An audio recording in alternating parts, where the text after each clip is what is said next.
Copilul care este sănătos, noi din contra recomandăm să nu excludem neargumentat niciun produs, pentru că asta crește riscul de alergie pe viitor.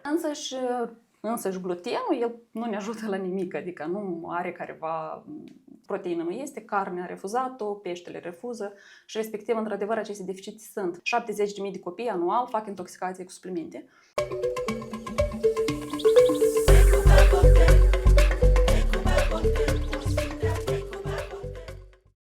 Bună ziua! Astăzi o avem în studio pe doamna Daniela Palega, nutriționist în alimentația copiilor, medic pediatru și specialist în medicină de peste 10 ani.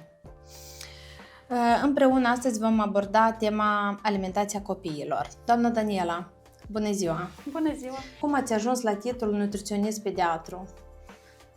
Pentru început vreau să vă mulțumesc pentru invitație. În general, eu de mult timp discutam despre grădinițe, despre alimentația grădinițelor, dar sunteți prima grădiniță care a considerat asta de cuviință să discute. Asta este foarte bine, facem un progres social. Mă bucur să văd asta. Am ajuns foarte simplu, n-am să spun ceva, nu știu, că am visat, că asta este menirea mea, pur și simplu am devenit mamă. Am ajuns în pragul diversificării cu copilul meu și chiar fiind pediatru, undeva am văzut că, de fapt, recomandările sunt destul de îndechite și am decis că, totuși, eu doresc să știu cum este corect, de fapt. Sursele erau atât de multe, informația atât de multă și am decis că, de ce nu, fiind în concediu de îngrijire, să fac niște studii și am făcut chiar recalificare profesională pe psihotare în nutriția copiilor. Ulterior, am început să duc un blog și așa, pur și simplu, oamenii au început să ceară consultații și parcă m-am regăsit întâmplător. Ulterior am văzut că acești copilași nu e suficient doar să le punem în farfurie cât mai nutritiv, pentru că sunt copii cu selectivitate alimentară care nu contează ce noi o să le punem și am decis să mai fac o recalificare specială pentru copilașii care refuză mâncare. Și așa am ajuns să dezvolt un blog, să lansez cursuri, să fac consultații și să mă regăsesc. Da, sunteți destul de curajoasă, probabil. Tare deseori întâlnim situații când copilului îi spune pe farfurie o porție, de exemplu, carne, ouă, da, și ei doar vizual, dacă lor nu le place cum arată, ei refuză să mănânce. Cum dumneavoastră vă luptați cu acest moment? Toată ideea, iată, nu este să nu ne luptăm. De obicei, părinții, eu în general înțeleg mamele care se confruntă cu astfel de probleme, asta este foarte frustrant. Și mai frustrant este faptul că de obicei în condiții de domiciliu, de alimentația copilului, 99% se preocupă doar mama, restul toate rudele spun că ți se pare, că e tot normal, dai și o să mănânci, nu faci gustos, mai pune o leac de sare, ceva acolo, de obicei, da? Dar ca atare copilul real are o problemă. Și de obicei mereu le spun că cauza din care ei refuză să mănânce anumite produse nu este vina mamei, dar se află la ei în organism. Și de obicei statisticile actuale spun așa că un copilaș care refuză să mănânce mâncare are de la 3 la 11 motive concomitent. Și noi, în consultații, începem pe parcurs să le scoatem la suprafață și să le rezolvăm. Una, de exemplu, ar fi acești copilași, de fapt, ei din start au careva semnale. Ei așează mai greu la sân din start. Sau, din contra, au și unii din ei și mai grav aversiune la sticluță, care sunt hrăniți doar în somn, doar noaptea, multe povestesc despre asta. Ulterior, ei au refuzat diversificarea din start. Dar dacă și pe această perioadă s-a mai întâmplat așa că mămica a apelat la consultanță și s-a spus că, Doamne ferește, copilul slăbește, că nu adaugă, introduc formulă, mama deja devine într-atât de stresată că ea depune presiune alimentară pe copil și iată, intrând în acest cerc vicios, avem toate șansele ca copiii într-adevăr să refuză mâncare de la ușor până la foarte grav, până ajung internați în secție de malnutriție, pentru că nu mănâncă absolut nimic. Deseori la noi mai este situația când, iată, de exemplu, mamele, da, cum am spus și anterior până începe podcastul, că acum este ca un trend, haideți să spun așa, alimentație sănătoasă, da? Tot bio, nu consumăm zahăr, nu consumăm sare, nu consumăm lactoză, gluten și iată când începem adaptarea chiar la o grădiniță, da? Să presupunem, chiar la o grădiniță de stat, hai să nu vorbim de una privată. Acolo este o alimentație, dar iarăși sunt inclus și lactoză, și gluten, tot, și zahăr, și sare, dar în cantități foarte mici. După care copilul, da, se bolnavește, face o pancreatită începând să meargă la grădiniță și ulterior administrând aceste produse, pentru că el până la vârsta de 3 ani mama acasă i-a refuzat și nu i-a dat deloc. Și când merge la grădiniță, iată, se depistează o pancreatită. Cum dumneavoastră vedeți situația? Este corect ca să administrăm zahăr, sare la copii sau nu? Eu, în general, nu sunt adepta extremelor. Respectiv, mereu, dacă copilașul are indicații, într-adevăr, la moment a crescut foarte mult numărul de copii care real nu au voie să consume anumite produse. Dar nici pe departe nu sunt atât de mulți cum se declară, de fapt. Mulți părinți își autodiagnostifică copiii, văd undeva, mai ascultă la o prietenă că i-a scos glutenul, că i-a scos laptele, fac și ei, dar nici pe departe nu toți copiii au nevoie de asta. Dar nu trebuie să ignorăm impactul la cei care real au o problemă și ei nu au condiții pentru a merge în colectivitate. De exemplu, să nu uităm de copiii cu alergie severă, cum este copilașul meu, de exemplu. Da? El, într-adevăr, are pericol pentru viață la contact cu lactatele. Sau același lucru este și boala celiacă, care e destul de severă. Mai sunt copilașii care, de exemplu, au careva manifestări de sensibilitate la gluten non-celiac, cum ar fi tulburările de spectru autist.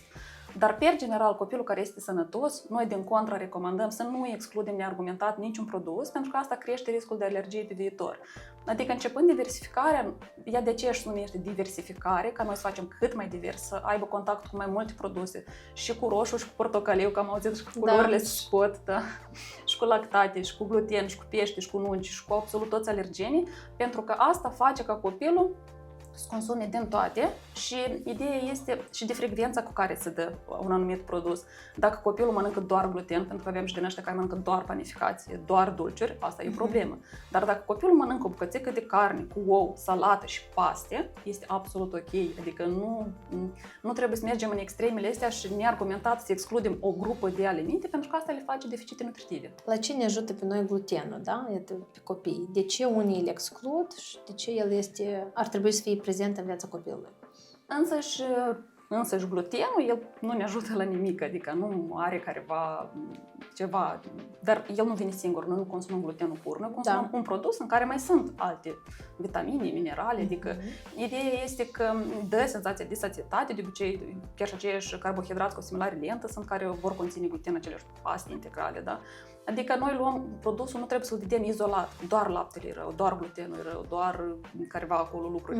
Am mai văzut mămici care în general s-au transformat deja într-o aberație, de exemplu, dă copilor doar fructe, da? Alimentație doar pe fructe, am văzut asta, într-adevăr am rămas șocată, adică e foarte sensibilă întrebarea și trebuie o abordare foarte atentă ca omul să nu apăsăm pe frica lui și să-l ducem în extreme, mai ales asta e foarte ușor de făcut cu mamele.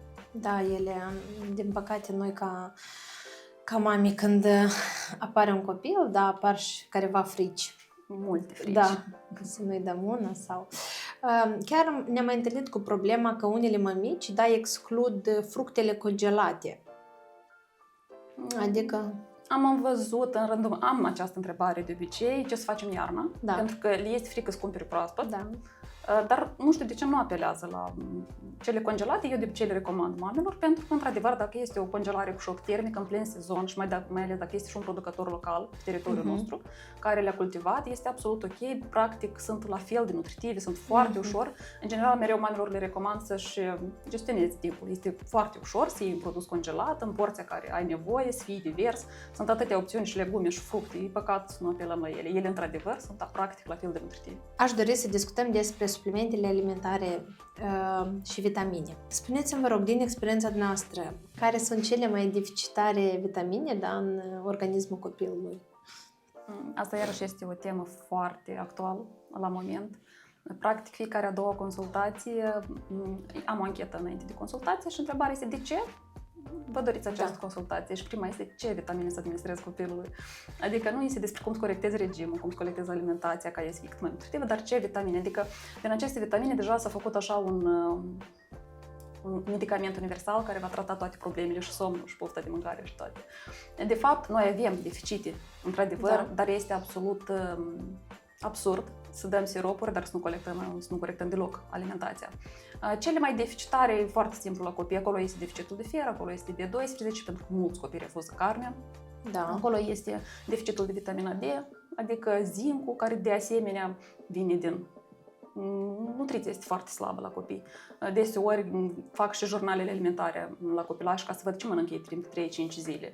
Și acolo este paste, chiflă, pancake-uri, practic, la fiecare masă, respectiv eu înțeleg că precis este deficit, pentru că proteină nu este, carnea refuzat-o, peștele refuză și respectiv, într-adevăr, aceste deficite sunt, dar ele într-adevăr dau consecințe, ele agravează selectivitatea alimentară. Mereu cu ferul este așa o problemă că nu mâncăm carne, avem deficit de fer, dar de la faptul că noi avem deficit de fer, nu ne scade pofta de mâncare și mai tare și avem aversiune la carne, care este un simptom al bolii.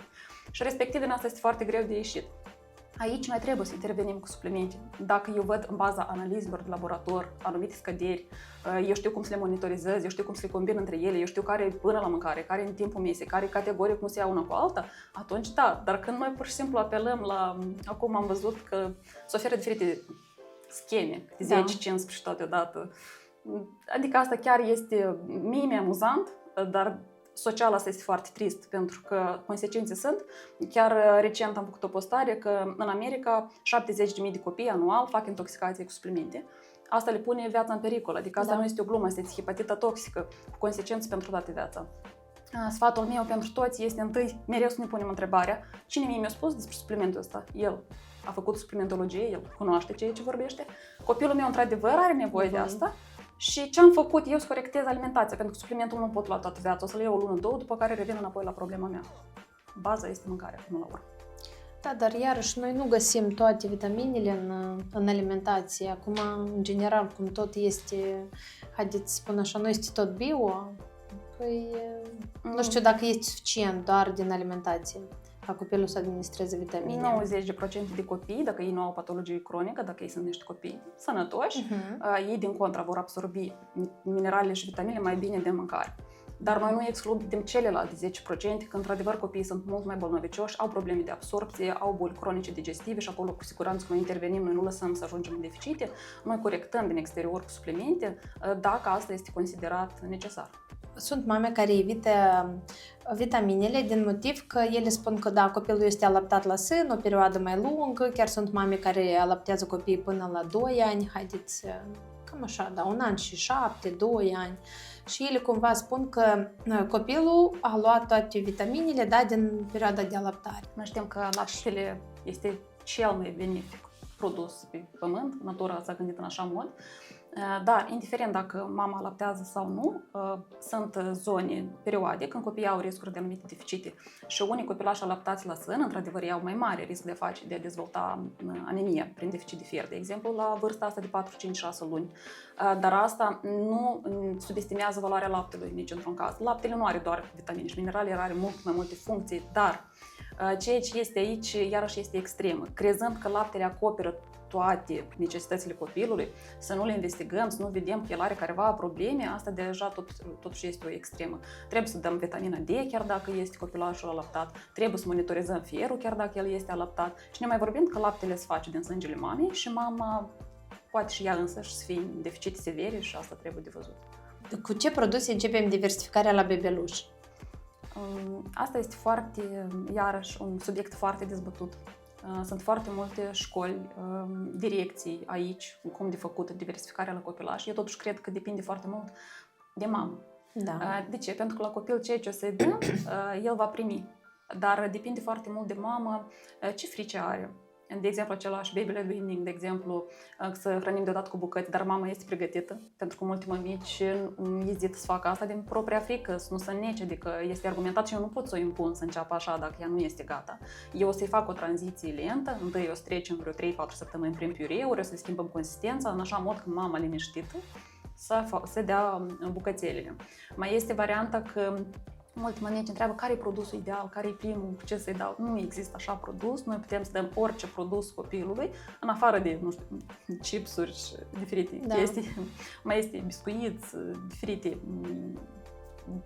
toate sunt din magazin, cumpărate, cu astea noi nu începem. Dar dacă este vorba de orice fruct, orice legumă, orice tip de carne, pești, ou, terciuri, noi cu oricare din ele putem începe. Doar că aici iarăși depinde.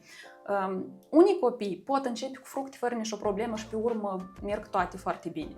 Alți copii refuză pentru că nu le mai este interesant, pentru că s-au obișnuit cu gustul dulce a fructelor. Eu, în general, recomand mamelor să meargă în paralel, să ia un fruct, o legumă, un bucățică de carne, un ou, un alergen, altul, de exemplu, niște terciuri, în așa mod că să acoperim toate grupele alimentare. Ba chiar o să vă contrazic, sunt mămici care copiii au și 1 an jumate, 1 an și 4 luni. și, de exemplu, nu acceptă încă ca copilul să fie hrănit bucăți, da?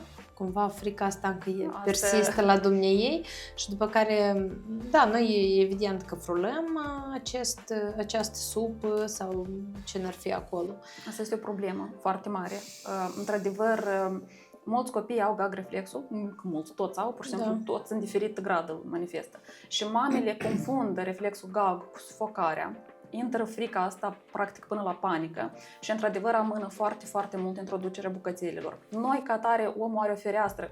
Tot e făcut așa, creierul deja dă impulsuri la anumite vârste ca noi să învățăm anumite competențe. Rugumatul trebuie învățat până la 10 luni. Atunci este fereastra cea mai optimă ca copilul să înțeleagă acest mecanism. Dacă noi amânăm la 11 și la un an, gata, deja este mult mai lent, copilul mai greu înțelege, se neacă mai des și este mult mai greu pe urmă de introdus bucățelele. Tot trebuie făcut la timp, adică dar iată, eu am observat un moment. Copilul, de exemplu, la 10 luni, el are, 4 dințișori, haideți să spun așa, da? Și când el consumă chiar un fruct, deseori se primește că el îl înghite practic întreg. Nici nu ar trebui. Asta este unul din cele mai mari mituri, să așteptăm dinții. La moment, toate asociațiile astea de stomatologi spun că deja se observă o erupție foarte tardivă a dinților la copilaj, până la 11 luni, la unii apare primul dinte la 12 luni. Noi nu așteptăm, chiar dacă noi avem dinții din față, ei nu participă la masticație. Noi trebuie să oferim copilașilor până la vârsta de 2-3 ani produs din forma sigură. Adică noi nu dăm alune, nu dăm mere crude, nu dăm nuci, le dăm sub formă măcinată, merele le dăm rase preîngrăzătoare, în așa mod încât să diminuăm riscul de nec. Și când noi dăm la un copilaj de 6-7 luni bucățele de legume, ele trebuie să fie într-atât de moi încât el să le strivească cu gingiile. El nu are nevoie de dinți ca să învețe anume competența de masticație. Dinții sunt pentru strivire, nu pentru rugumat. Da, tare deseori, chiar mămica când aduce copilul, ca cumva el să fie liniștit în mașină sau alte situații, poate să vină cu un covrigel sau cu altceva și oricum eu mă gândesc că evident ajunge o bucată de covrig sunt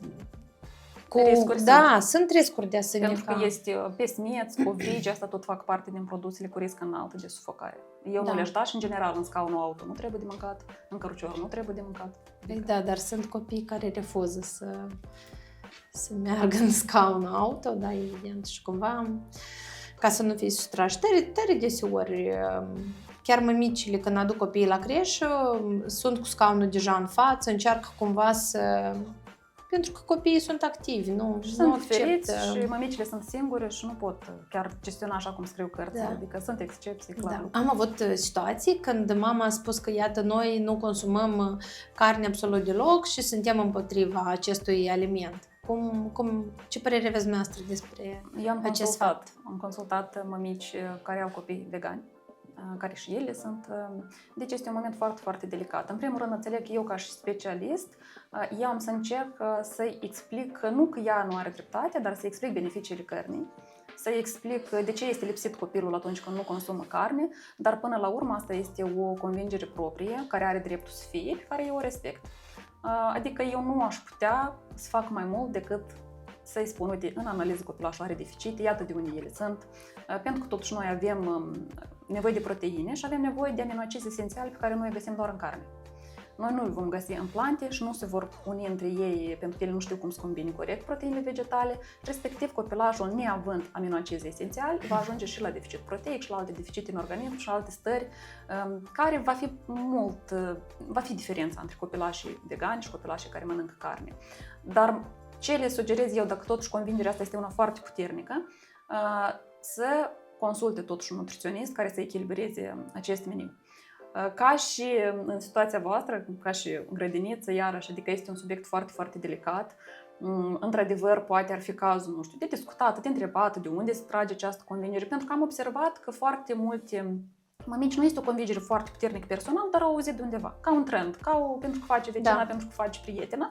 Iată, aici eu cred că este teren de discuții, de invitat specialiști, atât cum ați făcut dumneavoastră acum, da? Poate de făcut niște, nu știu, seminarii tematice despre beneficiile cărnii, de arătat cazuri clinici chiar la copilașe care au avut deficite, cum ele s-au manifestat. Poate asta ar fi convingător, ca într-adevăr copilul o să crească mare, o să-și aleagă singur, dar atâta timp cât el se dezvoltă, când el este în creștere, când are nevoie de nutrienți și proteină, totuși să-l alimentăm așa cum... Noi am avut un caz chiar foarte, așa spun, interesant. Mama, cumva copilul Mama spunea că nu îi se permite roșu, hrișc, adică cumva el era un piculeț alergic, da? Și noi evident că dumneavoastră când a venit a spus că eu locuiesc în apropiere, în caz că, Doamne ferește, ceva sufoc copilul, mă contactați. Nu, evident că asta era o frică foarte mare pentru noi. Și mama venind, adică noi am acceptat ca ea să vină, să-l hrănească ea la amiază, cumva copilul, mama era de o vârstă de la 35 în sus și cumva unicul copil și toată dragostea tot asupra acestui copil și el își făcea foarte mare grijă. Și venind dumnei la noi, am văzut că, ea spunea că, uitați-vă, chestia este că o să-i aduc eu supa la amiază, că el altceva nu acceptă, sau dacă era borș roșu, noi borș roșu nu am luat, că copilul de la roșu face alergii și așa mai departe. Până am văzut că dumneavoastră a venit cu o caserolă cu borș roșu și copilul a fost hrănit și tot ok a fost.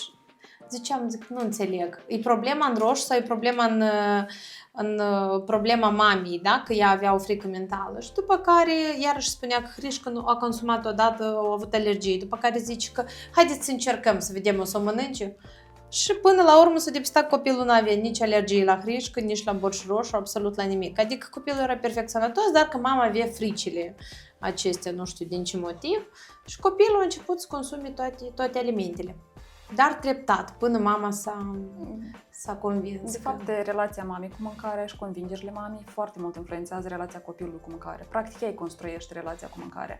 Și, într-adevăr, toate fricile noastre se deplasează pe copii, în problemele noastre de separare. Poate această mămică încă nu avea încredere cum va avea loc alimentația copilului. Da, poate probabil. ea foarte mult ținea la acest proces cumva, dar este bine că ați ajutat-o să depășească. Da, dumneavoastră, adică copilul a început să consume și compotul din fructe, că ea tot la început spunea că nu știe cum, și hrișca, și borș roșu, adică tot, până la urmă și era tot un pic ok. de curaj până începi. Trebuie un pic de convingere, da, mami?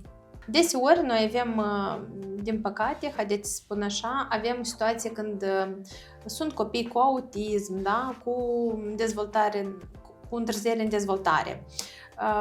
Ce puteți să ne povestiți despre terapie alimentară? Mă bucur că abordați acest subiect.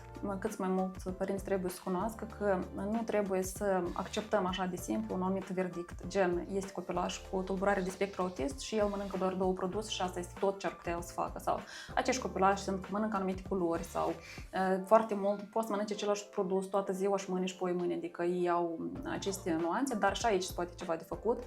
Există anumite tehnici, anumite metode pe care noi le aplicăm la acești copilași. Pe lângă faptul că noi facem anumite metode luni la rând ca să diversificăm mult meniul, să introducem produse noi, pentru că ei simt real disconfort în prezența produselor noi. Asta nu este un moft a copilului. El, într-adevăr, simte așa o frică până la... parcă ar fi un coșmar pe masă. Frica de a gusta ceva nou? De a gusta ceva nou. Frica de prezența unui produs nou pe masă sau în apropiere. Sunt copilași într-atât de sever se manifestă că ei nu pot intra la bucătărie dacă acolo este produsul pe care el nu vrea să-l consume, da? Și noi facem anumite tehnici care pot dura 6 luni, un an. Adică este un proces de lungă durată, dar până la urmă cu succes introducem alte grupe alimentare de care noi avem nevoie. Dar în ultimul rând trebuie să menționăm că anume la acești copilași avem nevoie, iată ei au nevoie de restricționat glutenul, de restricționat lactatele și să fim foarte atenți cu zahărul, pentru că zahărul în exces, chiar și la copilașii fără tulburări de spectru autist, dă consecințe și dereglări comportamentale. Nemai vorbind de acești copilași, trebuie să fim foarte atenți, ei într-adevăr trebuie să aibă o alimentație mai curată, mai nutritivă, dar ca ea să fie nutritivă, noi trebuie să muncim. Noi nu vom putea să-l impunem să consume ceea ce el nu poate și nu poate depăși această barieră. Da, chiar problema asta este una destul de sever, pentru că tare deseori vedem când chiar copilul poate nu are careva simptome de autism, dar iarăși mama cumva îi pune la caserolă sau să presupunem prima întrebare care este când vine mama și spune că la mine copilul nu prea mănâncă la grădiniță. Dacă el nu o să mănânce la grădiniță, eu să-l hrănesc seara acasă. Adică sunt niște momente destul de... Și apropo, chestia este că cu cât copilul este, grupele mici, da? Cu cât sunt mai mici, ei mănâncă tot absolut. Dar ăștia mai mari, orică deja o percep gustul de zahăr, de dulce, de sare, da? Foarte rău mănâncă. Nu este interesant să mănânci hrișcă cu carne dacă acasă o să fie, nu știu, cartofi free cu nughete de pui. Da. Adică foarte mult depinde de cultura alimentară în familie. Cum se poate schimba comportamentul copilului sau cum poate influența alimentația în comportamentul copilului, da? Alimentația influențează foarte mult comportamentul copilului, de obicei chiar mergând pe drum sau să fiu în colectivitate, independent de cum se comportă anumiți copii, eu pot deja să intuiesc cum ei mănânc. Și asta se vede chiar la plimbare, când ei sunt cu diferite gustări, de obicei sunt dulci, de obicei sunt niște snack-uri care eu niciodată nici nu m-aș atinge de ele, știind ce componență dăunătoare au. Nu poate să fie așa ceva că noi mâncăm și asta cumva se evaporă la noi în organism. Tot ceea ce noi mâncăm se descompune până la nutrienți foarte, foarte mici de care noi avem nevoie ca să construim organismul nostru. Și exact așa, tot ceea ce intră în plus în organismul nostru rămâne acolo și ne intoxifică. Iată și despre marele detox care noi vorbim tot anul. De fapt, detoxul adevărat este să lăsăm organismul în pace, să detoxifice prin faptul că noi nu îi dăunăm din exterior și nu aducem acolo coloranți, aditivi, toate eurile, toate prostiile astea alimentare. Dar cea mai mare problemă și cea mai frecventă este zahărul, despre care eu nu încetez să vorbesc. Dacă copilul are gustări din 2 în 2 ori dulci, el permanent va fi în spike-uri glicemice, care îi va deregla foarte mult comportamentul. Și aici sunt extreme. După un spike glicemic înalt vine hipoglicemia, care se manifestă că ei somnolențe, nimic nu vor la plimbare, nu vor să alerge, nu vor să facă nimic, sau din contra sunt foarte hiperactivi, până la tantrumuri, până la dereglări comportamentale foarte, foarte serioase, care obosesc foarte mult mama. Și nouă dată am avut că am reglat alimentația copilului, am reglat regimul, am scos gustările astea neargumentate și mama îmi spune s-a schimbat copilul meu, eu nu știam că el este atât de liniștit, eu credeam că el este alentat, pentru că rudele deja spuneau că poate ea face ceva greșit, poate la lint, poate că așa e caracterul, nu, așa e alimentația, adică întâi facem regula aici și vedem cum de fapt copilul care mănâncă proteină suficientă, care nu are deficit de fier, pentru că și deficitul de fier și de B12 acționează foarte mult la nivel de sistem nervos, adică așa asta se vede.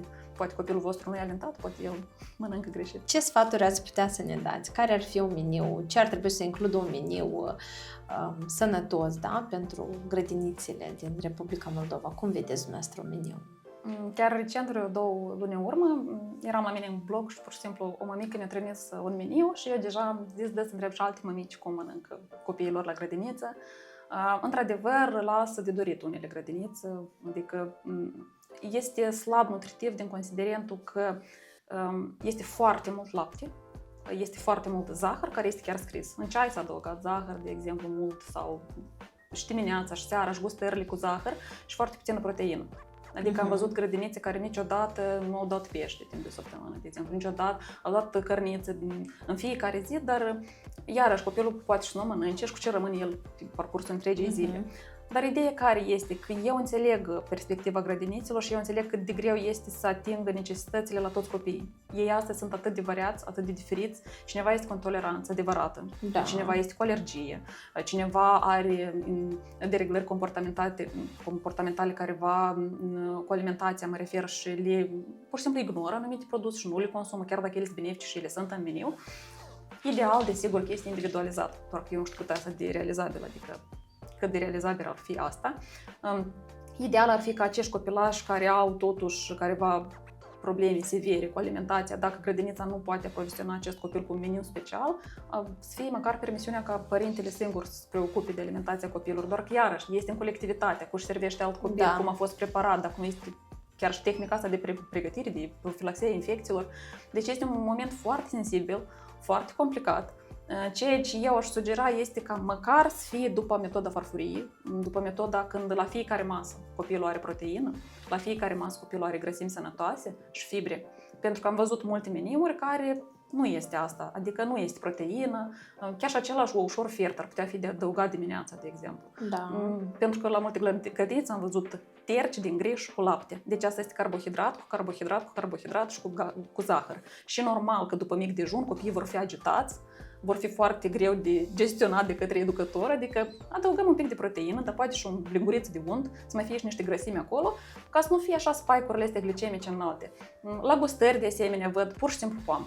Ok, haideți să o combinăm cu nuci, pentru că dacă adăugăm niște grăsimi la această fructoză, deja se diminuează din impactul ăsta glicemic. Adică mereu, din ceea ce putem, să un pic să ameliorăm spike-urile astea glicemice, asta ar fi minimal, ceea ce ar putea să facă o grădiniță, pentru că pe de o parte este părintele care toți sunt diferiți și toți au preferințele lor careva, pe de o parte este grădinița care nu poate să acopere necesitățile tuturor. Ar trebui măcar maxim atenție cu copiii alergici, pentru că într-adevăr este pericolul pentru viață. Eu nu știu, adică nu-mi imaginez copilașul meu care face alergie la lactate și face o alergie severă, că eu umblu cu adrenalină din urma mea, nu știu cum s-ar încadra el într-o colectivitate unde, de exemplu, este laptele de dimineață sau poate grupi speciale pentru alergici, doar că deja izolăm social de alți copii. Da. Deci este foarte, foarte complicat. Nu, în așa cazuri doar vă trebuie un meniu personalizat pentru copil și... Da, grădinițele care pot oferi asta Da. ar fi o soluție pentru părinți, pentru că, într-adevăr, unde să-l duci acolo unde este, de exemplu, gluten, dar el este celiac și după asta trebuie internat în spital. Adică sunt momente destul de... Chiar când vine prima dată copilul la grădiniță, da? Noi din părinți cerem foarte multe informații și să ne povestească despre copil, ce mănâncă, cum mănâncă, adică toate momentele acestea, da, le cerem, ca să ne trebuie să le cunoaștem. Sunt părinți care am avut caz că a fost o zi de naștere și copilul, adică părintele a adus fructe, afine, poamă și cumva alt copil a gustat din poamă. Și mama spune că eu nu v-am spus, dar copilul are alergie la poamă. Păi, Da. sunt momente când de aceea și rugăm ca părinții să ne informeze cât mai mult despre copil, ce este permis, ce nu. Și, în general, dacă copilul nu are o alergie, nu are intoleranța la gluten, dar pur și simplu este selectiv, eu totuși recomand de muncit în direcția asta ca să fie mult mai ușor de încadrat în colectivitate să mănânce tot. Adică pentru că aici chiar se poate ceva de făcut. Eu lucrez cu acești copii selectivi alimentari care în câteva luni ajung să mănânce toate produsele și poate s-ar epuiza tare multe din probleme. Pentru că el vine la grădiniță și nu mănâncă nu pentru că el nu vrea, dar pentru că el are o problemă care trebuie și rezolvată. Și odată ce am rezolvat-o, el deja poate să mănânce împreună cu toți copiii. Mulți părinți nu cunosc chestia dată că este posibil de lucrat cu acest domeniu. Da, există tehnici speciale. Ar care trebui să... cumva să faceți asta public mai mult, ca să cunoască mai multe mai mici, eu cred că... Pentru că este o problemă destul de frecventă, din păcate. Cum am spus, categoria de vârste mai mică a copiilor, ei cumva încă nu percep și mănâncă absolut tot. Dar de la 3 ani în sus, deja copiii încep să aleagă, nu le place tot, nu mănâncă tot, adică sunt copii niște... din start cu probleme, adică eu nu m-am așteptat atunci când am să intru în această nișă cât de multe probleme confruntă oamenii cu alimentația. Într-adevăr, sunt foarte multe solicitări la care nu reușesc să fac față și sunt de la faptul că nu pot face diversificare, pur și simplu nu pot, vomită, nu acceptă, până la faptul că, în general, am copilaj de 2 ani care mănâncă iaurt și lapte praf și cereal, nu mai au nimic introdus. Adică sunt extrem de serioase probleme care... Și acești părinți nu că ei n-au făcut nimic, pentru că eu când îi întreb, îi spun, eu am fost la 3 specialiști, la 5 specialiști și din multe situații se recomandă alimentația forțată, care este extrem de periculoasă, adică nu apelăm la violență alimentară niciodată, da? Adică despre asta încercăm să vorbim, iată, voi vorbiți, eu Noi vorbesc. am avut așa moment, insistați să mănânce, dar nu poți să insiști, evident că copilul nu acceptă.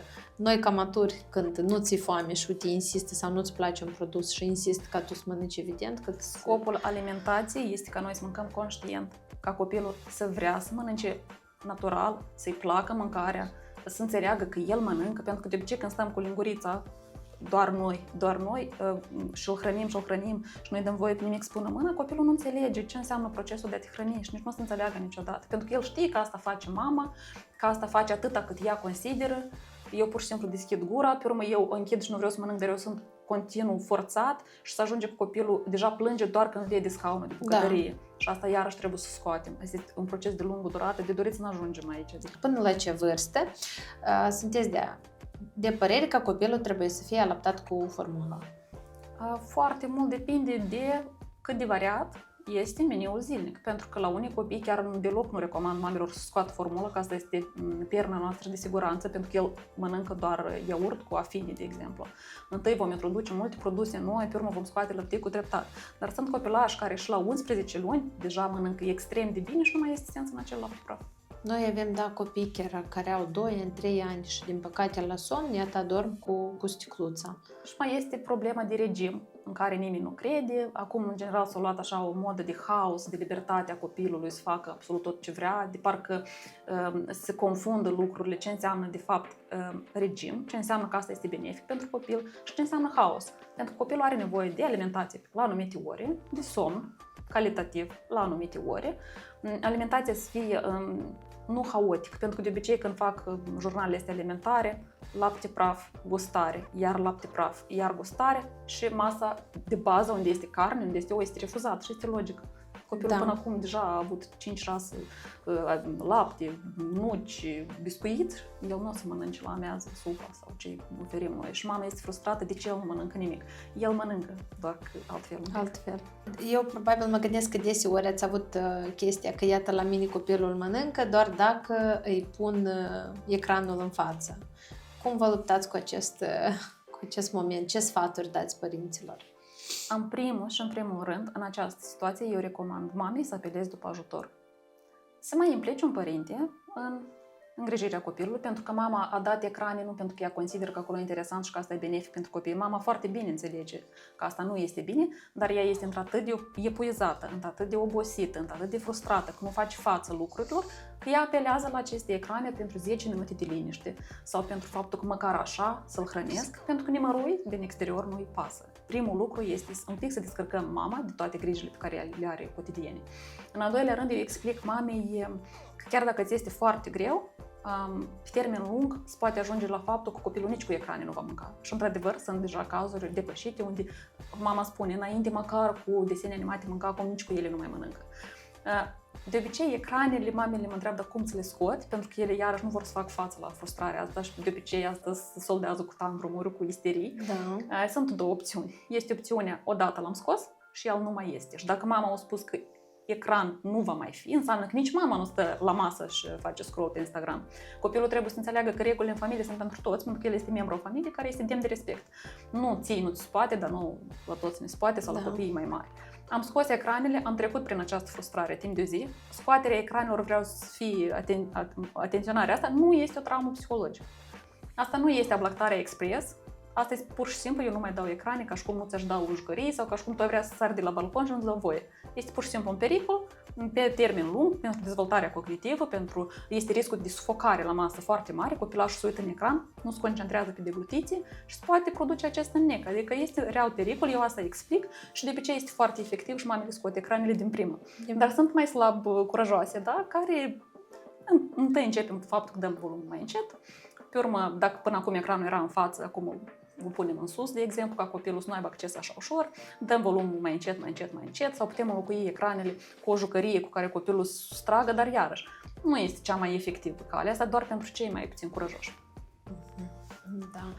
Și o altă întrebare ar fi, iată, eu am observat, da, cu bebelușii, cu Suzeta, ce ține deseori copilul confundă Suzeta cu alimentația, adică chiar dacă are chestia asta că lui e foame, cumva pune Suzeta și trăgând din ea, sau cum corect să spun, când copilul trage din Suzeta, da, suzetează și cumva el poate fi chestia că își amăgește creierul cumva. Pentru că sunt momente când copiii consumă Suzeta, da? Este parcursul zilei cu Suzeta și refuză alimentație. Este așa un moment că tot trebuie să fie făcut la timp. Ea la timp trebuie să fie dată, dacă vrem să o dăm. Eu, de exemplu, n-am dat-o, pe urmă am dat-o și am scos-o la timp. Ea se scoate o dată până începe diversificarea. Până la 5-6 luni am scos-o. Ideea este iarăși că părinții o lasă iarăși pentru liniștire. Da. Noi nu învățăm copiii lași mecanisme de autocalmare și gestionarea stresului singuri și ei apelează la această Suzetă. Doar că, de ce noi scoatem la timp? Odată ce se începe diversificarea, noi avem nevoie să învețe rugumatul. Da. Dar acest reflex de subt, care noi îl întindem, el strică din procesul de a învăța rugumatul. El nu ajută copilul să învețe a mânca și mai crește și riscul de carie dentare, și articulația temporomandibulară, și ocluzia dinților, pe urmă îmblăm la ortodont și dăm mii de euro. Sunt multe, dar iarăși, de ce mama dă Suzeta? Pentru că ea este foarte obosită și asta liniștește copilul și ea va apela la asta pentru ca ea să fie liniștită și eu nu o judec. Eu înțeleg pentru că Noi suntem mame și am avut fel de stări Exact. și de oboseală. Dar totuși, dacă am avea un pic de ajutor, dacă am avea un partener implicat în egală măsură în educația copilului, se scoate foarte ușor și ecrane, și suzet, și se hrănește sănătos, și sculcă la timp. Dar dacă mama este singură, ea va alege între starea ei de liniște și beneficiile pentru copil. Dacă mai are mama și o stare emoțională neliniștită, acolo Mai este și depresia, mai da. este și multe momente destul de dăunătoare care nu pot să impun mamele să trăiască după carte, să trăiască corect, pentru că pe lângă ceea ce discutăm noi, mai sunt și momente de familie care, în ce relație este ea, este fericită, nu e fericită, cum a apărut acest copil, are resurse financiare, să se informeze, să vină în consultații, să facă cursuri, să asculte podcasturi, are timp pentru asta, adică sunt multe momente. Doamna Daniela, noi vă mulțumim, ați venit cu informații foarte utile pentru noi astăzi și sperăm la o colaborare mai departe, da, ce ține de o alimentație sănătoasă pentru bebelușii și copilașii noștri și sper că părinții au ce învăța de aici, din acest podcast, pentru că chiar a fost informație destul de utilă. Sper foarte mult că, într-adevăr, părinții o să asculte, o să înțeleagă că trebuie de informat mai mult și, încă o dată, vreau să spun că este foarte admirabil. Sunteți prima grădiniță care m-a contactat. Am văzut că mă urmăresc câteva grădinițe, dar sunteți prima care m-a contactat pentru a aduce acest aport pentru părinți. Adică asta despre ceva ne vorbește, că totuși duminică ați făcut asta din timpul personal. Da, este destul de util pentru noi, pentru că v-am spus că pe parcursul, da, perioadei de activare am întâlnit foarte multe cazuri și chiar sunt momente când probabil și mamele au frici și cumva nu le permit toate produsele copiilor, da? Și noi încercăm să ne supunem mamei pentru că avem și noi frici, Doamne ferește, de o alergie sau da.